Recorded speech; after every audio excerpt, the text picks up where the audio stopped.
প্রধান ঢাকায় দিনেশ ত্রিবেদী ছুটছেন, শেখ হাসিনা নিয়ে কিছু কি করছে? আপনার কাছে প্রশ্ন। ধন্যবাদ। প্রধান ঢাকায় ছিলেন এবং মূলত ডিজিএফআই এর আমন্ত্রণে গিয়েছিলেন। তারপরে প্রধান পরাজয় তিনি প্রধানমন্ত্রী তারেক রহমানের সঙ্গে দেখা করেছেন, কথা বলেছেন।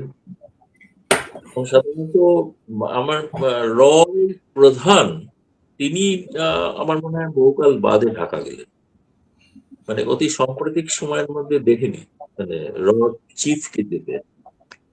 ফলে আর এবারে চিফের যাওয়াটা কি করে যেন জানি না, একটা মানে ব্যাপক প্রচার হয়েছে, মানে সেই গতকাল রাত থেকে প্রচার শুরু হয়েছে। আমার মনে হয় যে মানে হেন লোক সাংবাদিক নেই যে তার কাছে একটা মেসেজ পৌঁছায় যে পরাগ জয় 4 জনের একটি দল নিয়ে আসছে এবং তিনি তারপরে তার ডিজিএফআই এর সঙ্গে মিটিং। কেউ কেউ আবার দেখলাম একটু তির্যক মন্তব্য করেছেন, এনএসআই এর প্রধানের সঙ্গে বৈঠক করলেন না, শুধু ডিজিএফআই এর সঙ্গে বৈঠক করলেন। ডিজিএফআই এর আমন্ত্রণে গিয়েছিলেন এবং যদিও আনুষ্ঠানিকভাবে বলা হয় যে এটা নাকি একটা রুটিন বৈঠক, কিন্তু আমাদের সন্দেহ যে একটা সেন্সিটিভ কোনো ইনফরমেশন ছিল, যে ইনফরমেশনটা প্রধানমন্ত্রীর কাছে পৌঁছে দেওয়াটা জরুরি ছিল। এবং আপনাকে এটাও বলি আমি যে আপনি দীনেশ ত্রিবেদী যে ছুটছেন যেটা বলছেন, আচ্ছা প্রধান তার দলবল নিয়ে রাতেবেলায় ফিরে এসেছেন দিল্লি, তিনি দিল্লি চলে এসেছেন ইতিমধ্যে। এবং দীনেশ ত্রিবেদীও দিল্লিতে আছেন, দিল্লি চলে এসেছেন। গতবার তিনি দিল্লি আসেননি, কিন্তু এবারে দিল্লি এসেছেন। কারণ এবারে পররাষ্ট্রমন্ত্রী ডক্টর খলিলুর রহমানের সঙ্গে গতকাল যে তার বৈঠক হয়, সেই বৈঠকে একটা নির্দিষ্ট সময় কিন্তু একান্তে বৈঠক হয়েছে, আর কেউ ছিল না, তিনি এবং খলিলুর রহমান। এবং মানে তার সঙ্গে দীনেশ ত্রিবেদীর সঙ্গে ভারতীয় হাই কমিশনারও যারা যান তারাও ছিলেন না। প্রধানমন্ত্রী তারেক রহমানের সঙ্গে যে বৈঠক হয়েছে সেটাও পরে একান্ত বৈঠক, মানে একটা ডেলিগেশন লেভেল বৈঠক হয়েছে ঠিকই, যেটাতে আমাদের ডেপুটি হাই কমিশনার এবং অন্য পলিটিক্যাল কাউন্সিলর তারা ছিলেন। কিন্তু একটা সময় দীনেশ ত্রিবেদী একান্তে কথা বলেছেন।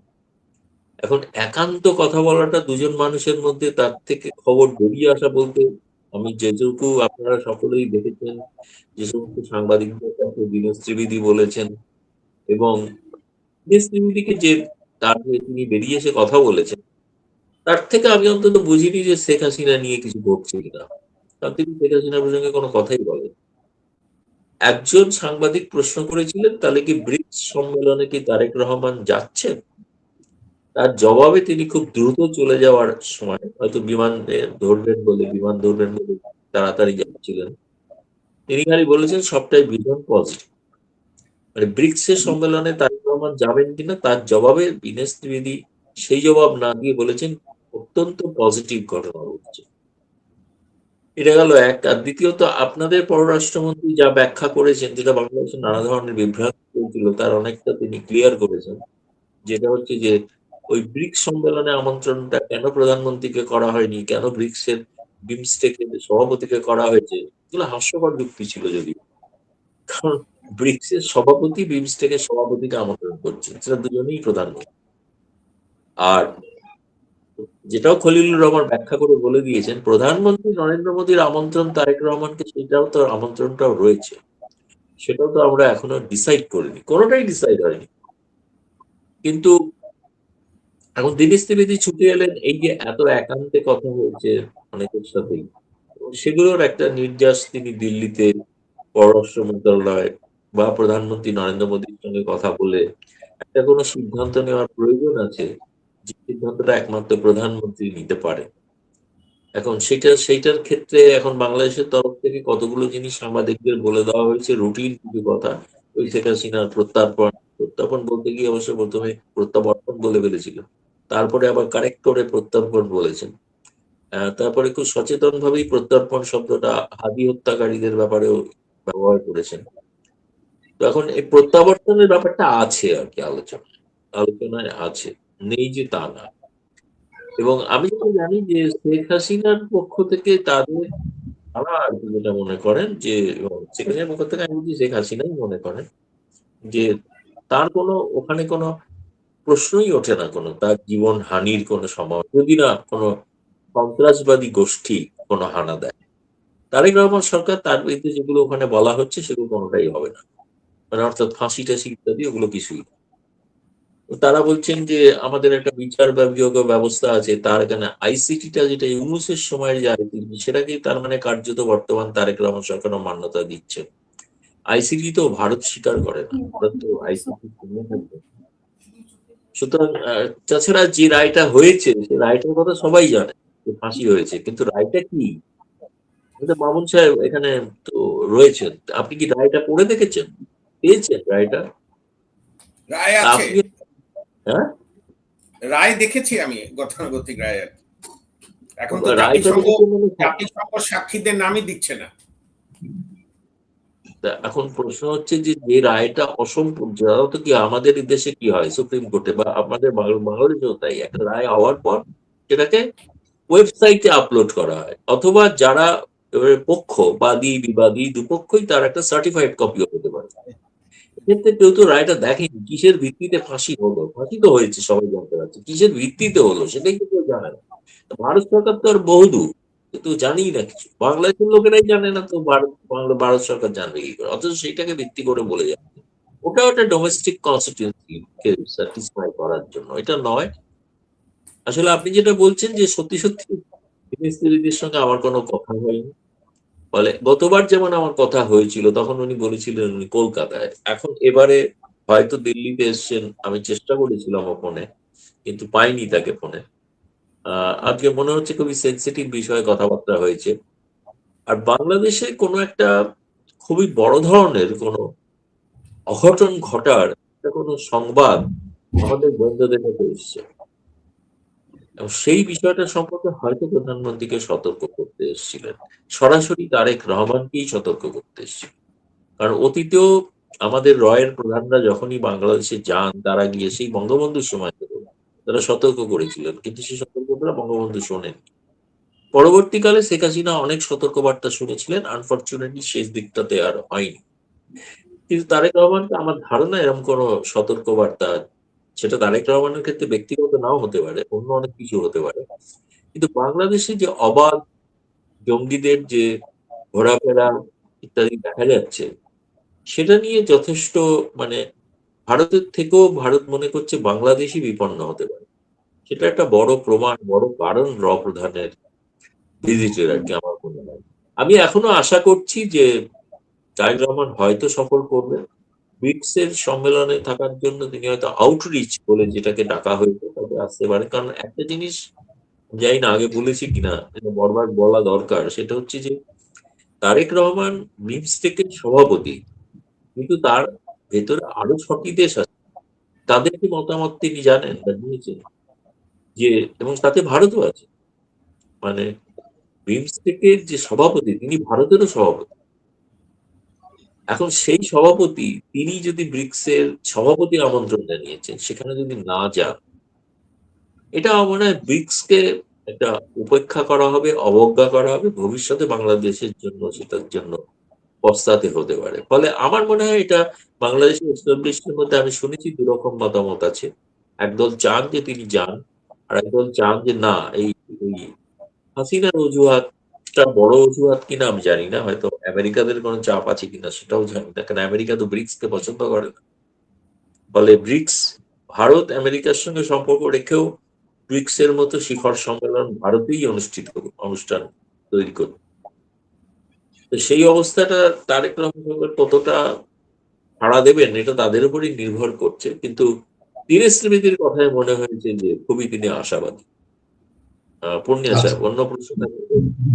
আমি আপনার কাছে আমি একটু মাহবুবের কাছে যেতে চাই। মাহবুব ভাই, এই যে আজকে গতকাল এবং আজকে 2 দিনের দৌড়াদৌড়ি, পররাষ্ট্রমন্ত্রীর সঙ্গে দীনেশ ত্রিবেদীর বৈঠক, প্রধানমন্ত্রীর সঙ্গে বৈঠক, এরপরে খলিলুর রহমান যেভাবে ডেলিভারি দিয়েছেন, যা যা বলেছেন দাদাও একটু এখন ধারণা দিলেন, আমরাও ভিডিও দেখেছি, উনি কি একটু মানে জাহির করতে চাচ্ছেন বা একটু যে আমরা ইন্ডিয়ার চেয়ে এখন একটু বেশি ইন্ডিয়ার প্রতি মুখাপেক্ষী না, বিপদে পড়লে কিন্তু ইন্ডিয়া থেকে ডিজেল আসতেছে, এই গভর্নমেন্টের সবচেয়ে বড় বিপদটা ক্ষমতা আসার পরপরই যে ডিজেলটা প্রয়োজন ছিল এটা ইন্ডিয়া থেকে আসছে, কিন্তু খলিলুর রহমান সাহেবরা এই যে ঝেড়ে কাটছেন না, প্রধানমন্ত্রী ইন্ডিয়া যাবেন কি যাবেন না, এটা তো খুব মহা গবেষণার কোনো বিষয় না।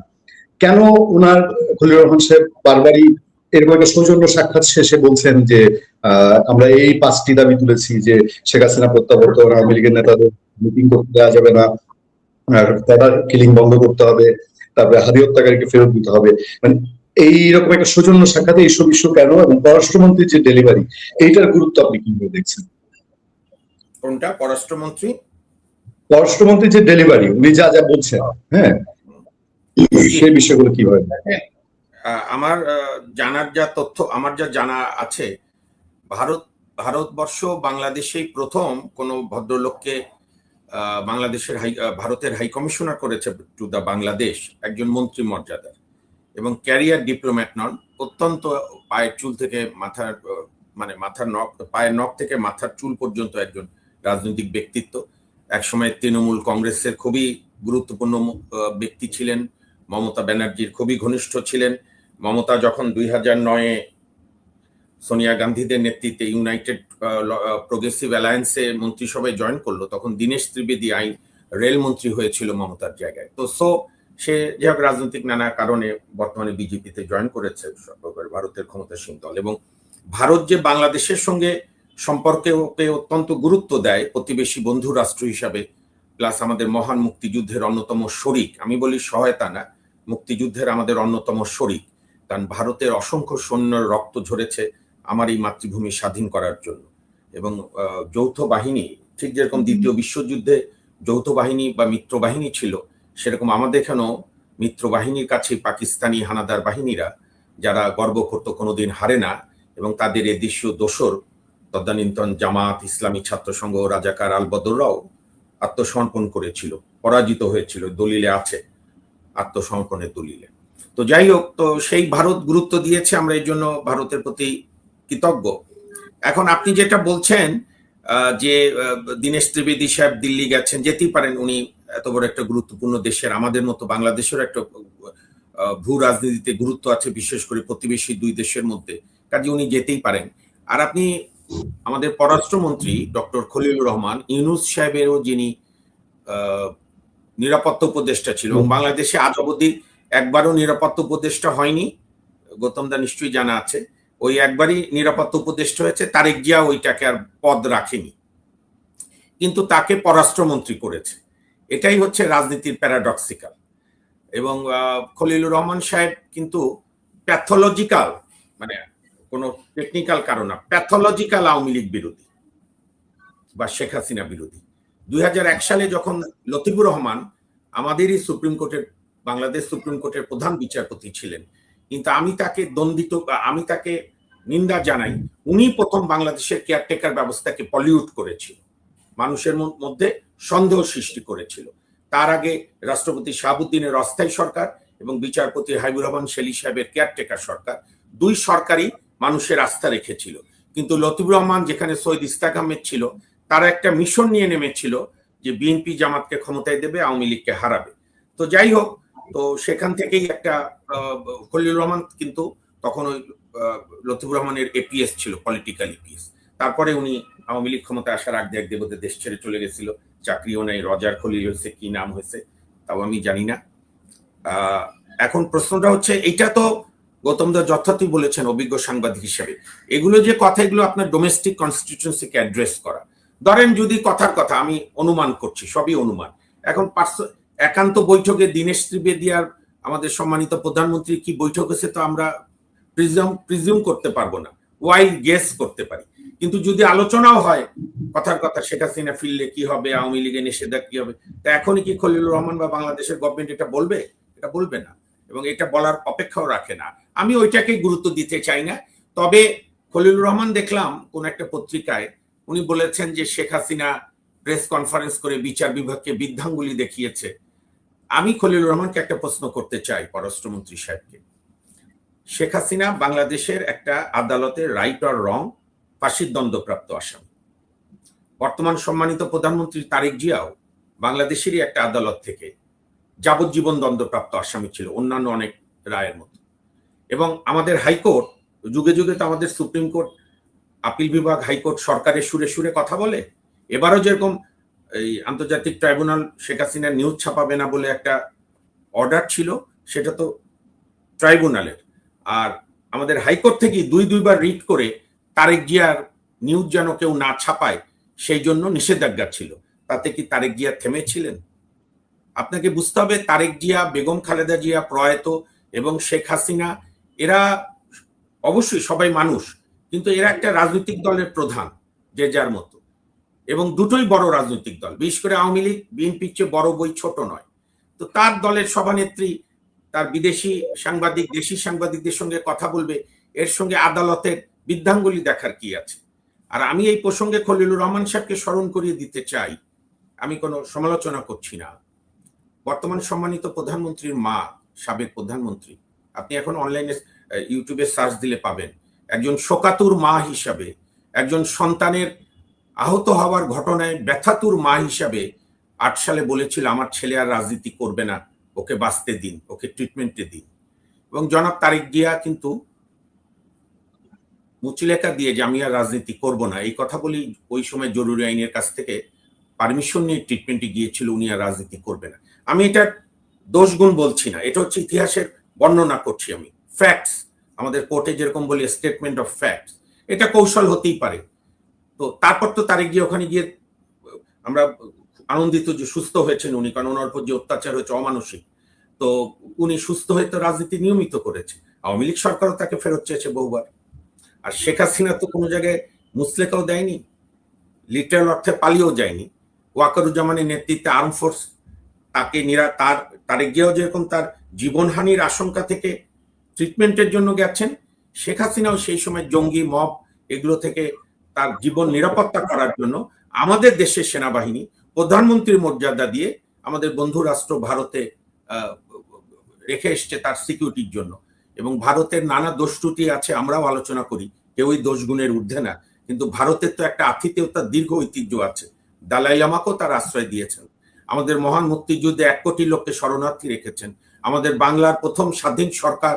আমি একবার যখন কলকাতা গিয়েছিলাম, কয়েকবারই যাই, কিন্তু শেষ যখন আমার বাবাকে নিয়ে গিয়েছিলাম, মানে আব্বা অনেকদিন পরে গিয়েছিল, মুক্তিযুদ্ধের পর আর যাননি, আমরা অনেক কষ্টে থিয়েটার রোডের ওই 8 নম্বর বাড়িটা বের করেছিলাম বাবার ছেলে মিলে।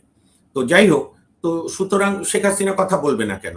আর ওনারা যে বলছে প্রত্যার্পণ, দাদা ভালো বলেছেন, মনের ভেতর থেকে প্রত্যাবর্তনই বেরিয়ে গেছে। তো যাই হোক, যেটাই বেরো, তো তারেক জিয়া তো কোনোদিন আসতে চাননি তার দণ্ডাদেশ থাকা পর্যন্ত। ইভেন এগুলো থেকে খালাস পাওয়ার পরও উনি তো আসার 12 দিন আগে বলেছে ওনার আশাটা একক নিয়ন্ত্রণাধীন নয়, তাই না? শেখ হাসিনা নিজে আসতে চাচ্ছে।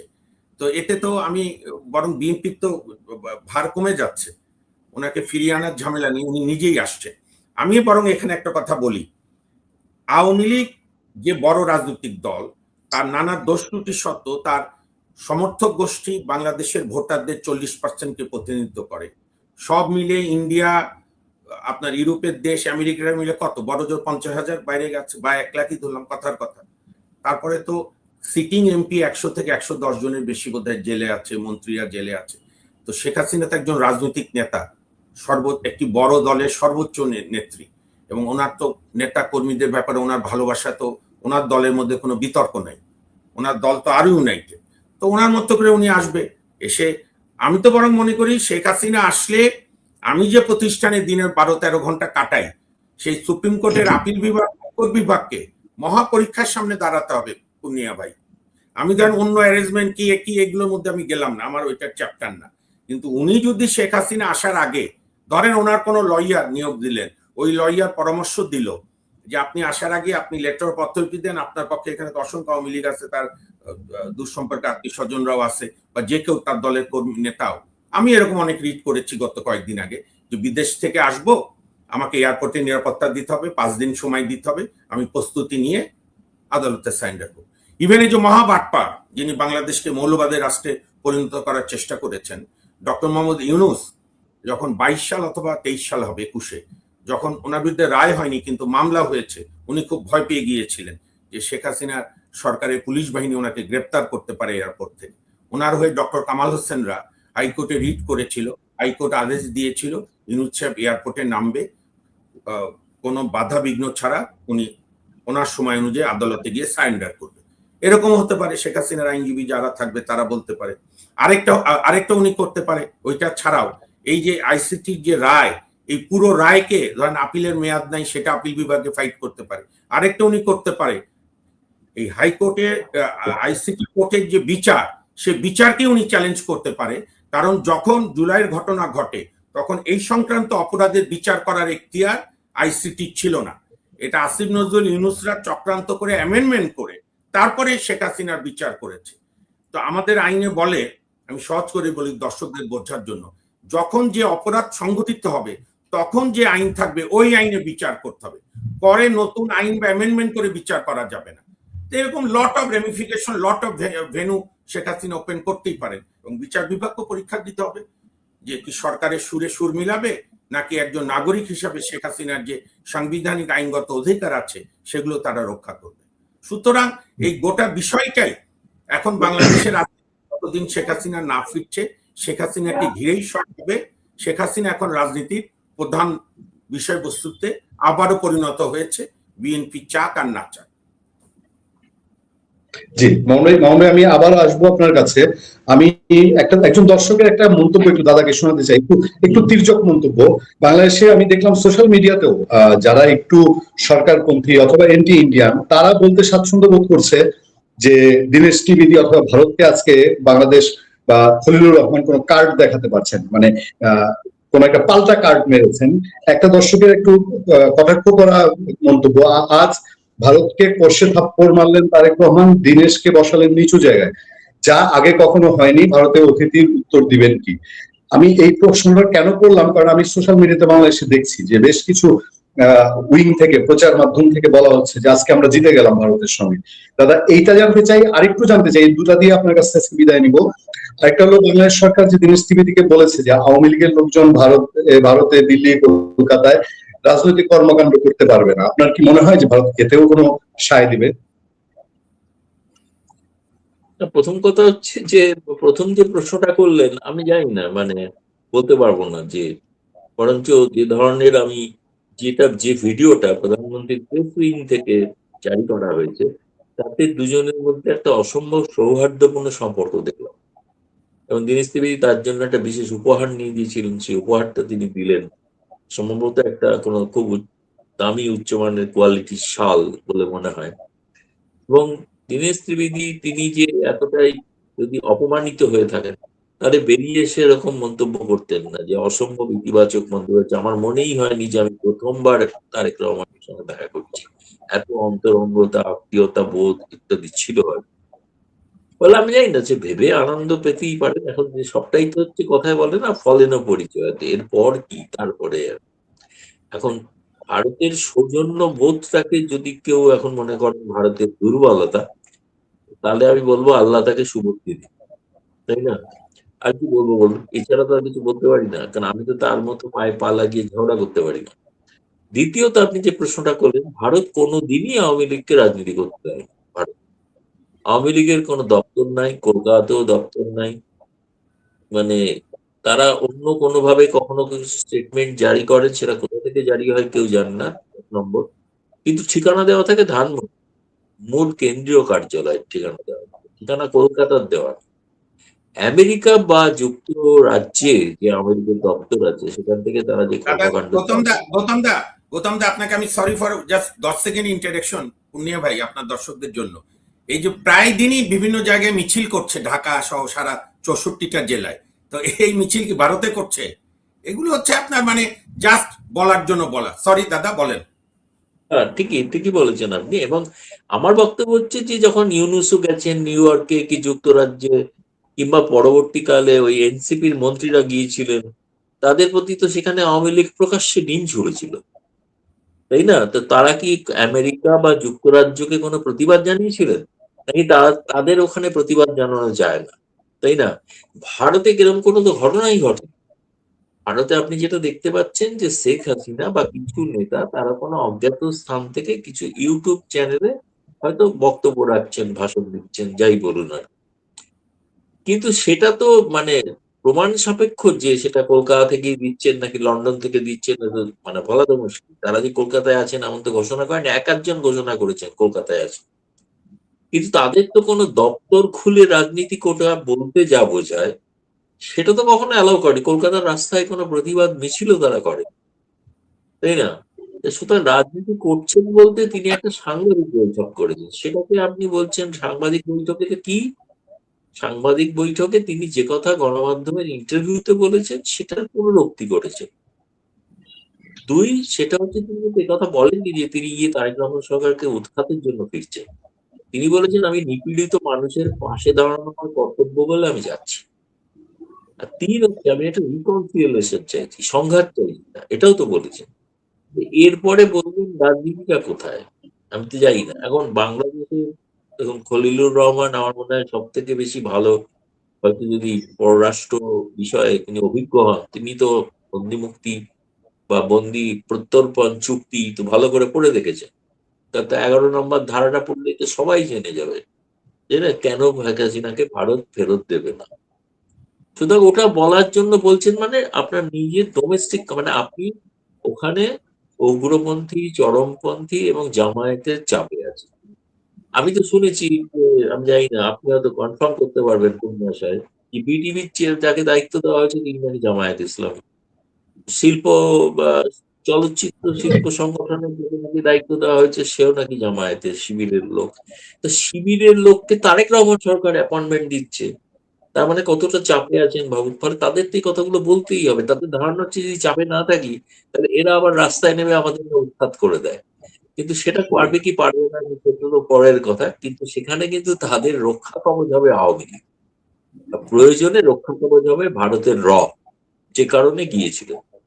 সুতরাং আমার মনে হয়েছে যেটা আপনি দেখছেন সেটা সঠিক চিত্র নয় বাংলাদেশের। বাংলাদেশের নিশ্চয়ই অভ্যন্তরে আমার মতে কিছু ঘটনা আগামী দিনে ঘটতে পারে, সেটা সম্পর্কে সতর্ক করতেই কিন্তু অনেকে বলছেন যে আচ্ছা শেখ হাসিনার সেফ প্রত্যাবর্তন তার জন্য তারা ব্যবস্থা করতে গেছে, কারণ যেহেতু তারা আবার যারা গেছেন সেই টিমটা আবার প্রধানমন্ত্রীদের নিরাপত্তা দেখে।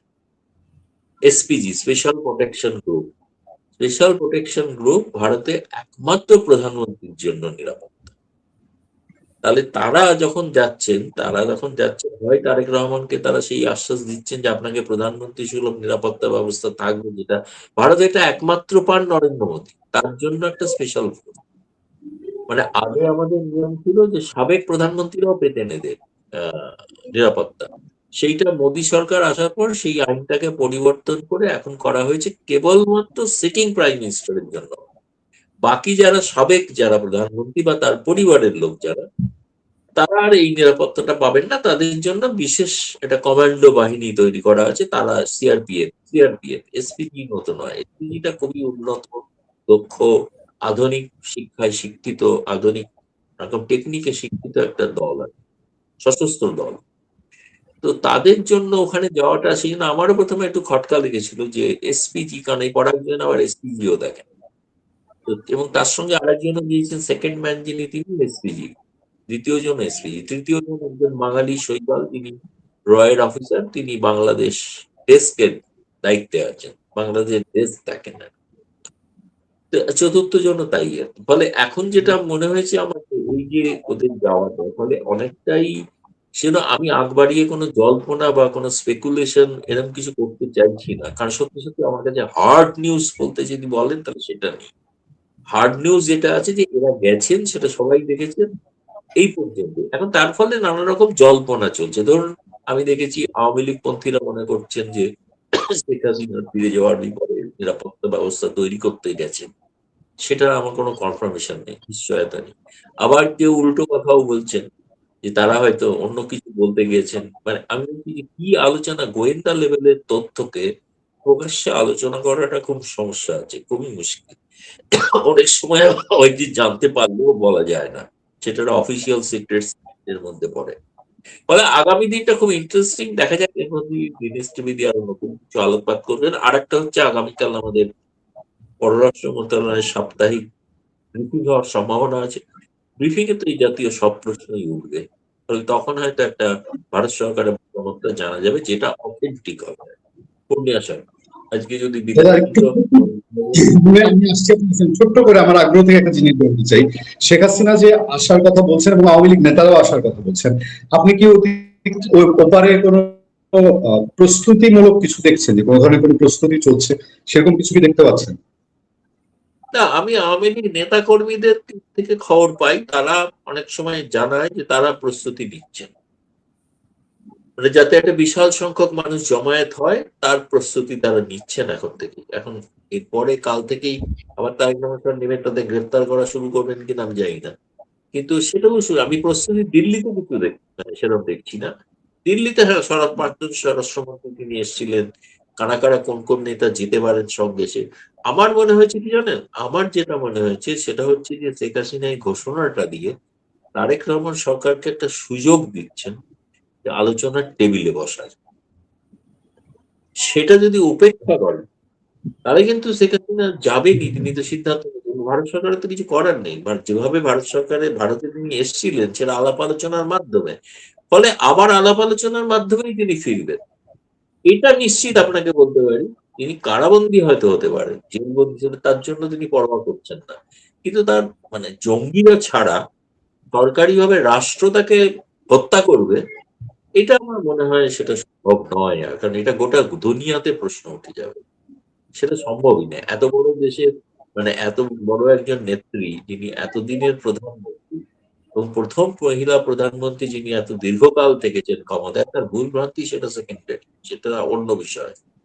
কিন্তু তাকে এইভাবে হত্যা করে দেওয়া, মানে ফাঁসি দেওয়া মানে আপনি হত্যা করবেন, তাই তো, তো হত্যা করে দেবেন প্রকাশ্যে, এটা আজকে সভ্য জগতে কেউ মেনে নেবেন বলে আমার মনে হয়। আপনি বলেছিলেন তার একবার রিপিট করে শেষ করি, বঙ্গবন্ধুকে হত্যার ফাঁসি দিতে চেয়েছিল জুলফিকার আলী ভুট্টো। দুঃখের বিষয় শেষ পর্যন্ত তারই ফাঁসি গেল, বঙ্গবন্ধু দেশ স্বাধীন দেশে ফিরতে। তাহলে ডিসেম্বরে এরকম ঘটনা হচ্ছে। জি দাদা, নমস্কার। আচ্ছা আমি ছেড়ে দিই আপনাকে। এই পর্যায়ে একটু আমি আপনাদের দুজনকে, আপনাদের সম্মিলিত আলোচক দুজনকে এবং আমাদের দর্শক ধন্যবাদ জানাতে চাই। আমি এই পর্যন্ত যতগুলো লাইভ শো করেছি, মানে আমার দর্শকরা আপনারা দুজনের আলোচনা এত মুগ্ধ হয়ে শুনেন যে আজকের এই শোতে, আমার এই চ্যানেল শুরু হওয়ার পর থেকে শোতে সর্বোচ্চ সংখ্যক লাইভ দর্শকের উপস্থিতি আছে, কয়েক হাজার মানুষ আপনাদের আলোচনা শুনছেন। সেই জন্য আপনাদের দুজনকে ধন্যবাদ এবং কৃতজ্ঞতা। দর্শক ওনার শোনার জন্য তো লোক বসে থাকে।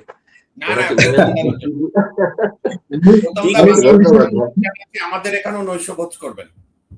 আমি স্ক্রিনশট রেখে দিচ্ছি, আমি আপনাদেরকে শেষে স্ক্রিনশটটা পাঠিয়ে দিব।